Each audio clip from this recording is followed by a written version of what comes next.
Welcome back, guys. Well, we're here today to answer your questions. That's right. Thanks so much for sending in your questions so that we can do our WildYam Q&A today. So Royce and I are just sitting down here by the river. The wind's died down. It's been a very high wind kind of day, kind of week actually. March came in like a lion down here, although it's been extremely cold. I saw the funniest thing as I was walking in to the site here on the river. I saw a couple of people and they were walking alpacas in the forest nearby. I thought, are they riding horses? What's going on? They were alpacas. That's the strangest thing I've ever seen. Add that to my bucket list. It was a beautiful sunny morning and now it looks like we're gonna get a bit of weather. I think there's some snow coming in, which is okay. Maybe it'll warm the temperatures up a little bit.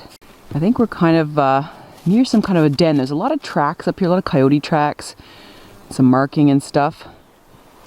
A pretty cool spot. In behind here, this is where I saw those folks hiking with the alpacas. What a sight. So let's get right into it. Let's answer your questions. So I've organized the questions kind of in regard to cabin life, wild foraging, wild edibles, and then miscellaneous. Let's get started with the cabin life questions. So one of the first questions I got asked was, where is my cabin located? Well, my cabin is located in the beautiful province of Ontario in Canada. Many of you want to know if I live in the cabin full-time. And unfortunately right now, I don't live full-time. I think that is the goal. And somebody asked if I plan to have an early retirement plan and be at the cabin. And certainly that would be an amazing dream. I would love for that to happen. I think the cabin is such a wonderful place, such a relaxing place. I think it's a great place to slow down and relax and enjoy life. Right now I don't live off-grid full-time, but every year it seems like we're spending more and more days at the cabin. I keep track of that in my journal. So yes, that's a goal one day. So what advice do I have for young women wanting to build a cabin? Well, spend a lot of time, honing your outdoor skills and maybe start with, camping, sort of more, not permanent structures, to kind of learn where you would like to build a cabin, travel around, do some camping. That's what I did basically, was I spent a lot of time camping in the part of Ontario where the cabin is, and I thought I might want another permanent structure at some point. I think there was one moment in time where I was camping on the property and it was just deluging rain, and I thought, wouldn't that be nice to have a cabin? So from there forward, I spent a lot of time reading about cabin building, looking at prefabricated cabins, what I would like for a for a design for the cabin, and then started watching a lot of YouTube videos about how to build things. I didn't know how to put in a door or make a frame or make a truss or put in windows, and so honestly YouTube was a huge resource for me, as well as a lot of books and working with people that knew more than me about doing that. So maybe you have some friends that have some building experience and want to help you out. So it's quite the journey. It's not something that happens overnight, because I didn't really have any building experience or construction experience. That was another question, if I had that before building the cabin, and I did not. So I really had to rely on others with those that knowledge set, as well as doing a bit of reading and research myself. What are the building codes that are hardest to overcome when you're building a cabin? I think a lot of it is getting building permits, depending on the township that you're in, can be pretty challenging. There's a lot of rules and regulations in some townships as to what you could actually build. Like, we had to register ours as a hunt camp, so with that you're allowed to build a smaller dimension cabin, and there's a lot of rules and regulations about that and how far you can take the build, and can you finish it for permanent 4-season usage.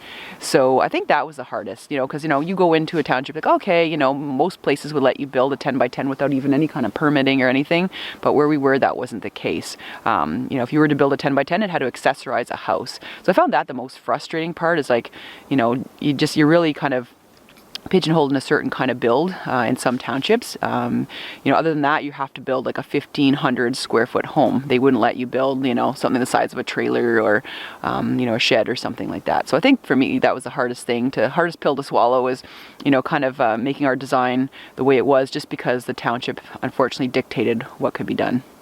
At the cabin, where do we shower and where do we toilet? Well, if you're new to the channel, we've made a lot of progress in regard to that. We used to have a pit toilet out in the woods, and now we actually have a shower house. We used to shower outdoors in a little tiny, you'll see there's like a little platform there, and we had like one of those little USB powered showers. Well, now we have a water collection system, a rain barrel, and we have our showers in the shower house, so there's no bugs, and we have a compostable, like homemade compostable toilet in the shower house, and any waste from there goes into our compost pit further away from the cabin on the property. The next set of questions is in regard to the propane setup. What are the size of my propane tanks? Well, I have two 40-pound propane tanks with the capability of making them two 100s. And how does the auto switchover work? So basically I have an auto switchover regulator between both tanks. So basically means I don't have to get up in the night and switch the tank if one tank runs empty. There is a valve that will automatically switch it over to the other tank. So the next day I can basically disconnect the tank that's not in use while, you know, my heater is still running off the other tank. If I want to get it filled, I can, and hook it back up again. So I highly recommend auto switchover regulators for your propane setups. It's super handy. You don't have to get up in the night if one tank runs out. And how long does my propane last? Well, that's a really in-depth question. It really depends on how cold the winter is, how many times do I have to like heat up the cabin from, you know, -20, because you have to heat up not only air, but all the you know, the tables, the chairs, the walls, the, you know, kitchen sink, everything. It's like -20, so you want to, you know, heat it all up. So that takes a lot of propane to do that. Once you get the cabin up to temperature, you know, if you're getting it up into like, you know, we can heat it up to +25 if we want in there, but I don't, you know, typically keep it that warm. You know, it doesn't use that much. It's on pilot a lot. We've got the cabin really, really well insulated. So it turns on very minimally during the day, especially when sun's on the cabin, but you know, it flares up at night. So I could probably get about 30 days, depending again 100% on the weather and you know how often I have to like heat up the cabin. You know, if I'm going there and back a few times, it will use up more propane, but I can get maybe 30 days off of those two tanks. But it really, really depends. That's a tricky question. I got asked if we're going to be making any kind of a water heater for our setup at the cabin, solar powered. And I think that's a really great idea. I've been thinking a lot about that lately. That's been on my mind. So I think we probably will do something like that, or some other kind of thing where, you know, maybe you get those tubes and you put water in them and the sun heats them up. I think that'd be kind of cool, or something, a solar powered heater for the, you know, the rain barrel. I think that'd be a great idea. The other thing we're really thinking of is some way to passively heat the cabin to maybe like 0 degrees or something like that, you know, so that the propane heater doesn't really have to work so hard to, you know, get it up to temp. So yeah, really seriously brainstorming these ideas, like maybe doing some geothermal stuff, so that, you know, maybe we can passively get the cabin, you know, to a decent temperature so that the propane heater doesn't have to work that hard to say get it up to +15 in like 2 hours or something like that. And then figuring out how to cool the cabin as well, because it gets really, really hot there in the summer. With Humidex, it's not unusual to get up to 35 degrees Celsius outside, and it gets really hot inside the cabin and humid, especially for poor little Royce. So thinking of a way, maybe using geothermal to bring in, you know, cooler, you know, to cool down the cabin basically. So stay tuned. Really starting to seriously think about those two things. Do I have any tips regarding insurance for off-grid properties and cabins? Yes, I do, and I will be making a video on that, so stay tuned. So now we're heading into the wild foraging and wild edibles section of the questions. I got asked what factors in life made me decide that I wanted to get more heavily into, you know, foraging and eating things in the wild. Well, I think a lot of things. I mean, I desired to have, you know, healthier food in my diet and to feel more self-sufficient and not so reliant on the food supply chain. I remember there was a time, this is many years ago, I was at a grocery store and they had a little upstairs area where you could go and sit and have lunch or something. And I remember going up there and just looking down at the vast grocery store and all the fruits and veggies and, you know, crackers and all these kinds of things. And it was literally overwhelming just seeing all that, and just also knowing how much food waste there was from that. And I just really left an impression on me. And then when, you know, basically my whole life I've kind of as a little kid, you know, like picking like raspberries or, you know, wild blueberries or something like that. But that was kind of the extent of it. But when I got the property, you know, I just started having that same experience that I had at the grocery store, only in a different way. And I looked at the forest and I could see mushrooms and berries and plants. And I thought, you know, this is my grocery store. I need to learn more about this. This is natural. This is healthy. This is close to my, little cabin. I really need to learn this because, this is how it used to be. We didn't always have access to all, these fruits and veggies from unusual places in the world that we have to chemically treat so that they become a certain size or stop, getting eyes on the potatoes and things like that. So I remember just having this aha moment, walking around the woods in a cabin that, this is actually probably one of the better places to get food, is right here in my own woodland. How long did it take me to feel comfortable eating things in the woods like mushrooms and berries and plants? And honestly, it didn't take that long because as a kid, like I said, I didn't have too many issues with, eating berries and things like that. But of course, mushrooms is a whole next level. But, you have to have a certain level of trust in yourself and your knowledge. And I read a lot of books and talked to people about, different edibles in the woods. And I was also extremely safe. So, when I started, eating, new berries or, mushrooms, I tried to stick to things that didn't really have a lot of or any false lookalikes, so that I was very confident in what I was eating. And the motto is always, when in doubt, throw it out. So I spent a lot of time reading about things, and even in the off seasons of what I was looking for, I would spend time looking at the pictures of mushrooms. And I mean, I'm going to do that now. Like, there's still snow on the ground, but not much longer. The snow's going to melt away, and we're going to be back in the forest again.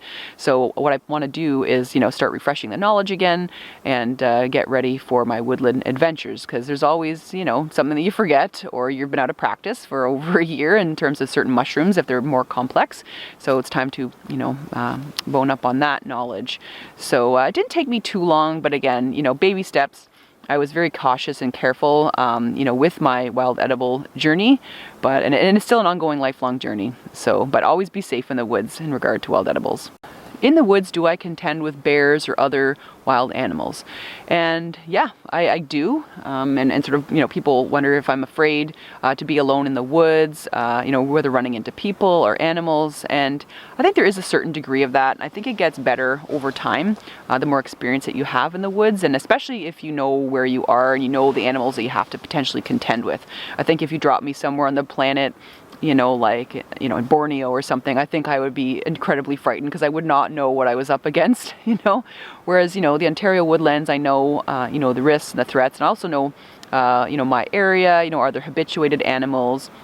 Are animals used to people, or are they scared of people? That kind of thing. So have I had to contend with wildlife in the woods before? And the answer is yes.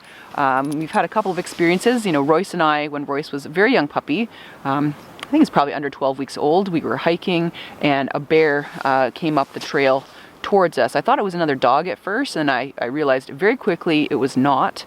And of course, since he was a little baby at the time, I thought, oh my gosh, I have to protect him. So, I carry bear spray, not all the time, but I do have it with me. Especially in particular seasons, and I know bears are not in hibernation, or it's bear cub season, or, coyote mating season. Coyotes can be a bit more aggressive, so I basically want to have bear spray with me. So I had my bear spray out. I was yelling at the bear. It didn't really care about us. It probably thought I was walking a baby bear, to be honest. And so, we didn't really, thank goodness, run into a major situation, but it could have got ugly, especially if he, was older and maybe he was trying to defend me or something like that. So anyways, I'm always prepared. And yes, there are times when I quite honestly, I do get concerned. I hear something, I don't know what it is. I've had a really close encounter with moose before, and that can go ugly really fast. But I do have some knowledge of, I have a biology background, so I do have knowledge of animal behavior. And so, we had a moose at the cabin. It was a young female, probably, 3-4 years old, not that old. I think she was somewhat used to people, but obviously hadn't been hunted yet. Wasn't too afraid of us. And I remember once just, sitting at the campfire, and she was just, eating the tops of some aspens in the field, and just watching us, didn't really care. Then she slowly walked off. And then another time, that same female, I was coming out of the cabin, I was just putting something in the vehicle in the field, and I looked up, and there she was. She was less than 30 to 40 meters from me. She didn't really, she obviously knew who I was. She's probably seen me before, wasn't scared, and just looked at me. And I put myself between the vehicle and her, because I don't know, they could charge. She didn't have any young or anything like that. But, if she thought I was a threat, she could pin her ears right back and come charging right at me. But she wasn't concerned. She kept eating and then kind of slowly walked off and did her thing. So that was a pretty magical experience, but that could have gone ugly really quickly if I didn't know how to read body language. I have run into city coyotes before, or semi-rural coyotes. They can be a major concern. I had one pop out in front of me once within about 20 feet, but thankfully, you know, it was habituated to people, but not in a way that it was like going to kind of approach me, you know, and try to steal a granola bar out of my backpack or something like that. You know, I think you got to be really careful in semi-rural areas. Some of these coyotes are very, very familiar with people and dogs, and they just have zero fear, and they can really approach you. So, especially times like now, you know, Royce is on a leash. It is coyote mating season. They can get ugly really fast. Fortunately, that coyote that jumped out in front of me, I kind of startled him. Like, I think he came over a snowbank, and then there he was, and then there I was, and I ran away. Again, reading body language, it was fearful. I didn't really have to, you know, take any action or yell at it or do anything. It just kind of ran. But, you know, you always got to be on guard. And I do find that I feel safer now that I have Royce with me, and he's older, and he's, you know, 85 pounds. And I've seen him try to protect me before. I remember we got in the woods, and there was somebody just sniffing around behind me with those tracks. So someone had a pack of dogs. They were walking, and yeah, they were really unfriendly and started snarling at us and surrounding us, and Royce defended us from them, and they ran away. So I do feel a heck of a lot safer with him. Now, we have a few more questions to answer before we wrap up, and one of them was, I had a few questions of this, is where I got the bird checklist that you saw in one of my recent videos at the cabin, where I keep track of all the birds I see. And I got that at my friend Bob's store, Gilligloo Bird, but I advise that you kind of get a card, you know, of all the birds in your region from your local bird specialty store, because it does vary from place to place. There's a really, really cool website, and I'm going to put the link down below to one that you can access online, and you just sort of tick off where you're located, and you can have a printable version of the birds in your area to keep track of. So check it out. What was one of the first channels to shout me out here at the Wild Yam? And it was Karl the Madman. I know a lot of you guys came from his channel, and I'm forever grateful. I'll never forget that. I noticed one day all my views and my subscribers kept going up really rapidly when I first started the channel, and it turned out it was from Karl the Madman. So he's out in BC, he does a lot of adventures in the outdoors, and his channel's evolved a lot over the last many years, and he now has a brand new channel where he's doing some more outdoor adventures, getting back to his adventures in the woods of BC, and just doing some bushcraft and things like that. So go check him out. Thanks, Karl. And finally, do I have any summer plans or trips planned? And other than the cabin, I don't right now. The world is still, in a little bit of a tumultuous time, so I can't really say for sure what I'll be doing this summer, but we'll be up to some fun adventures, so stay tuned. Well, I hope you guys enjoyed today's trailside chat here by the river. Snow hasn't started yet, but I think it's going to start any minute. I hope you guys have a wonderful week as always, and I hope I answered your questions.